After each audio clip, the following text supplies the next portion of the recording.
अस्सलाम वालेकुम and welcome to the fifth lecture of this Google ads series. आज की हमारी वीडियो का टॉपिक ऑफ डिस्कशन है ऑडियंस सेगमेंटेशन।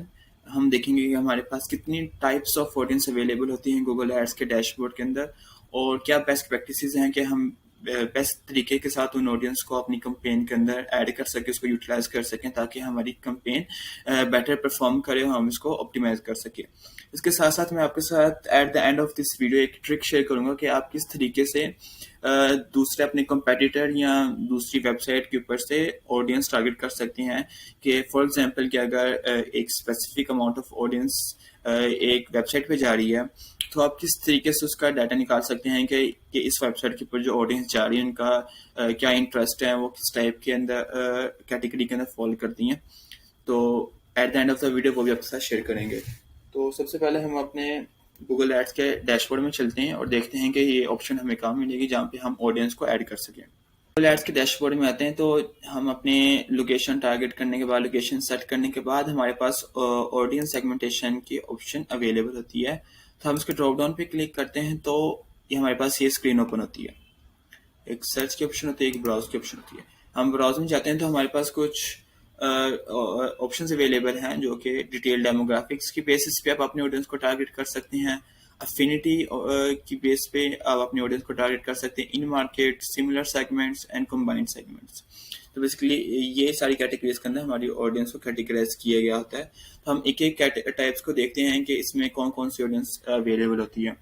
डिटेल डेमोग्राफिक्स, इसके अंदर आप अपनी ऑडियंस को इस तरीके से टारगेट करते हैं बेस्ड अपॉन देयर डाटा के वो किस एज ग्रुप के अंदर फॉल करती हैं, वो मैरिड हैं कि अनमैरिड हैं, वो एम्प्लॉयड है अनएम्प्लॉयड हैं, वो उनकी सैलरी क्या है, किस कैटेगरी के अंदर फॉल करते हैं। फॉर एग्जांपल जैसे हर कंट्री के अंदर सेंसस होते हैं और उसके अंदर एक डाटा होता है कि इस कंट्री के अंदर इतने परसेंट लोग मेल है, इतने फीमेल है, इतने परसेंट लोग इस कैटेगरी के अंदर फॉल करते हैं, इतने परसेंट लोग इस एज ग्रुप के अंदर फॉल करते हैं, इतने परसेंट लोग एम्प्लॉयड है, इतने परसेंट लोग अनएम्प्लॉयड है, इस इतने परसेंट लोगों के पास अपना घर है, ओनरशिप है, इतने लोग रेंट पे रहते हैं।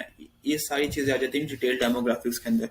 तो हम इसके ऊपर क्लिक करते हैं तो हम पहले हमारे पास ऑप्शन आती है पेरेंटल स्टेटस कि वो पेरेंट्स हैं, ठीक है। उसके ऊपर हम कर सकते हैं कि कितने साल की उम्र के बच्चों के पेरेंट्स हैं, ठीक है। People of parents of infants, parents of toddlers, parents of pre schoolers. तो इसके अंदर फॉर एग्जांपल अगर आपकी कोई प्रोडक्ट है जो कि रिलेटेड टू चिल्ड्रंस हैं तो ऑफ कोर्स आप बच्चों को ऐड नहीं दिखा सकते, आप उनके पेरेंट्स को ऐड दिखाएंगे। तो आप अगर आपकी जो प्रोडक्ट है वो लाइक 1 साल से लेकर 3 साल के बच्चों के लिए, तो आप ये पेरेंट्स ऑफ टोडलर की ऑप्शन को सेलेक्ट कर लेंगे। आगे ब्रैकेट के अंदर उसने बताया भी हुआ कि इसके अंदर जो 1 साल से लेकर 3 साल के बच्चों के जो पेरेंट्स है ये उनकी कैटेगरी क्या है। इसी तरह जो अगर आपकी जितने एज ग्रुप के बच्चों के लिए प्रोडक्ट हैं तो आप उन्हीं के पेरेंट्स को सिंपली टारगेट कर सकते हैं यहाँ से। इसके बाद नेक्स्ट ऑप्शन आ जाती है मैरिटल स्टेटस। मतलब क्या इसके अंदर नाम से पता चला गया है आपकी जो ऑडियंस है, आप सिंगल हैं या मैरिड हैं या रिलेशनशिप में, तो यहाँ से आपके पास इनको टारगेट कर सकते हैं। इसी तरीके से एम्प्लॉयमेंट है कि आए कि आप स्मॉल एम्प्लॉयर हैं या लार्ज कंपनी के मालिक हैं या इस तरीके से कर सकते हैं। ये आप जॉबलेस हैं तो इस तरीके से आप अपनी ऑडियंस को टारगेट कर सकते हैं। इस तरह यहाँ पे हमारे पास नेक्स्ट ऑप्शन आती है एजुकेशन की बेसिस पे। तो इसके अंदर कैसे हम टारगेट कर सकते हैं। फॉर एग्जांपल आपने कोई थीसिस लिखा है या आर्टिकल लिखा है जो कि आप कॉलेज के स्टूडेंट्स को दिखाना चाहते हैं तो आप इसको टारगेट कर सकते हैं। लेकिन अगर आपके टारगेट ऑडियंस बहुत एक्सपर्ट लेवल की है और कॉलेज के स्टूडेंट्स आपके आर्टिकल या थीसिस को नहीं समझ सकते तो आप यहाँ से जाके हाई स्कूल ग्रेजुएट्स को टारगेट कर सकते हैं, बैचलर डिग्री जिनके पास है उनको टारगेट कर सकते हैं, एडवांस डिग्री वालों को भी आप टारगेट कर सकते हैं। तो ये सारी ऑप्शन हमारे पास अवेलेबल होते हैं इसके अंदर से। तो नेक्स्ट ऑप्शन आती है अफिनिटी ऑडियंस।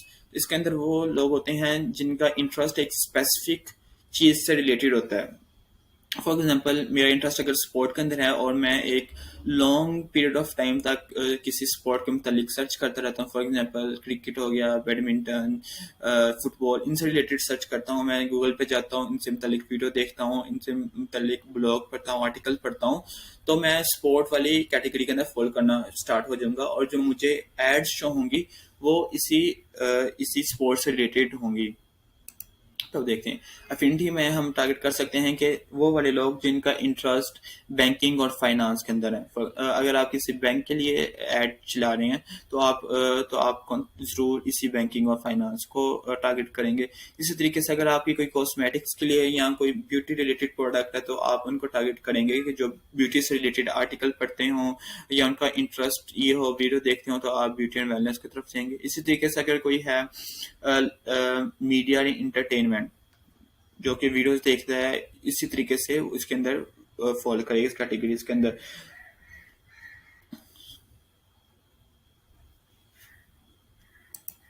तो नेक्स्ट टाइप ऑफ ऑडियंस आते हैं इन मार्केट ऑडियंस। ये वो वाली ऑडियंस होती है जो कि actively looking for some product.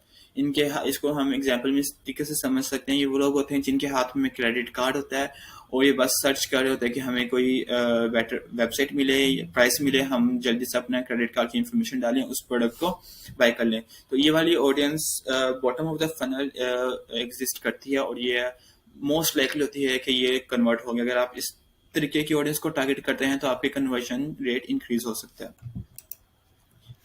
तो इसी में भी वही कि वो वाले ऑडियंस जो कि ये सर्च एप्पल और एक्सेसरीज से रिलेटेड कोई चीज सर्च कर रही हैं उनको टारगेट करना। अब नेक्स्ट क्वेश्चन आता है कि हमें अब पता कैसे चलेगा कि ये वाकई सर्च कर रही हैं और ये परचेज करना चाह रही हैं।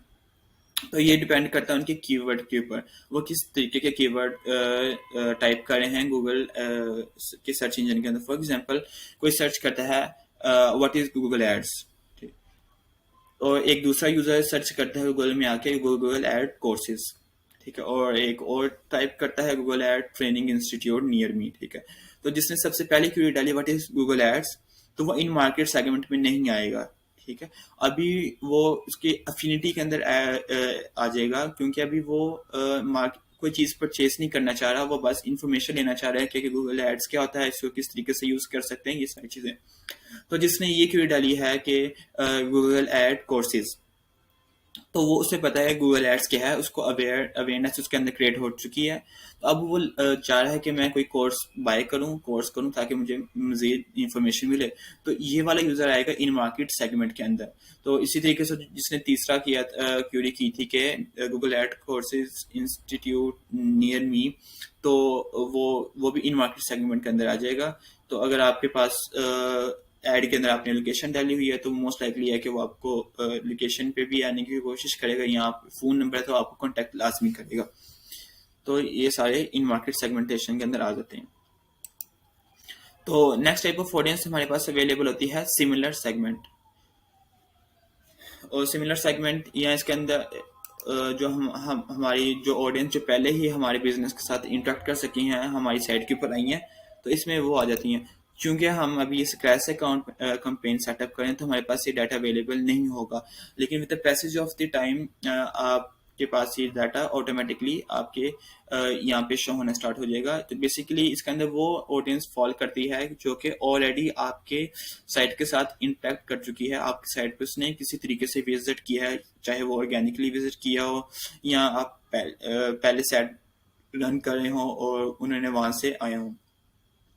तो आप वो पहले तो आपकी साइट के ऊपर आए थे, लेकिन उन्होंने कोई एक्शन नहीं वहाँ पे परफॉर्म किया, कोई चीज या प्रोडक्ट परचेस नहीं, कोई क्यूरी नहीं डाली, जो भी आपके कंपेन के गोल थे उन्होंने वो पूरा नहीं किया। तो अब आप उनको दोबारा टारगेट करना चाह रहे हैं, तो जिसको हम आम सिंपल लैंग्वेज कह सकते हैं रीटारगेटिंग। आप उनको दोबारा अपनी ऐड दिखाना चाह रहे हैं। आपने ये भी ऑब्जर्व किया होगा कि आप किसी कोई चीज सर्च करते हैं, किसी साइट पे जाते हैं, तो आपको उसी के रिलेटेड बार बार हर प्लेटफॉर्म के ऊपर ऐड नजर आना स्टार्ट हो जाती है। तो बेसिकली ये रीटारगेटिंग का एक टैक्टिक है जो कि हम इसी के अंदर से सिलेक्ट कर सकते हैं। इसी तरीके से जो नेक्स्ट हमारे पास ऑडियंस होती है सिमिलर सेगमेंट। जैसे कि हमारे पास फेसबुक ऐड का अगर आप थोड़ा सा आइडिया हो तो उसके अंदर ऑप्शन होती है लुक अलाइक ऑडियंस। तो हमारे पास गूगल एड्स के अंदर बस नेम डिफरेंट है, सिमिलर ऑडियंस आ जाती है। गूगल आपको ऑटोमेटिकली सजेस्ट करता है बेस्ड अपॉन द यूजर जो आपकी साइट्स के ऊपर आ रहे हैं कि इसी तरीके की ऑडियंस आपको बना के दे देता है कि ये वाली ऑडियंस भी वही है जो कि आपकी साइट के ऊपर जो ऑडियंस आई है, जो उनके इंटरेस्टेड हैं, वही ये वाली ऑडियंस का मैं आपको ग्रुप बता रहा हूँ, इनका भी वही इंटरेस्ट है, आप इनको भी टारगेट कर सकते हैं। बाकी कंबाइन सेगमेंट के अंदर आते हैं तो ये आप खुद क्रिएट करते हैं।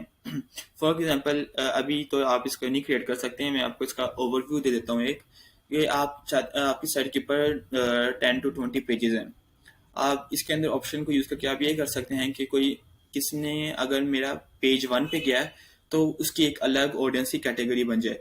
कोई मेरी वेबसाइट पे है वो उसने पेज 2 विजिट किया है तो पेज 2 के ऊपर जितने लोग आए हैं उनकी एक अलग से कैटेगरी बन जाएगी। इसी तरीके से कोई पेज 3 पे 4 पे आया है तो पेजेस वाइज आप इनको कैटेगराइज कर सकते हैं कि पेज 1 पे जो लोग आए हैं वो ये इतने हैं, जो पेज 2 पे आए हैं उनकी ऑडियंस की कैटेगरी इसके अंदर फॉल करते हैं।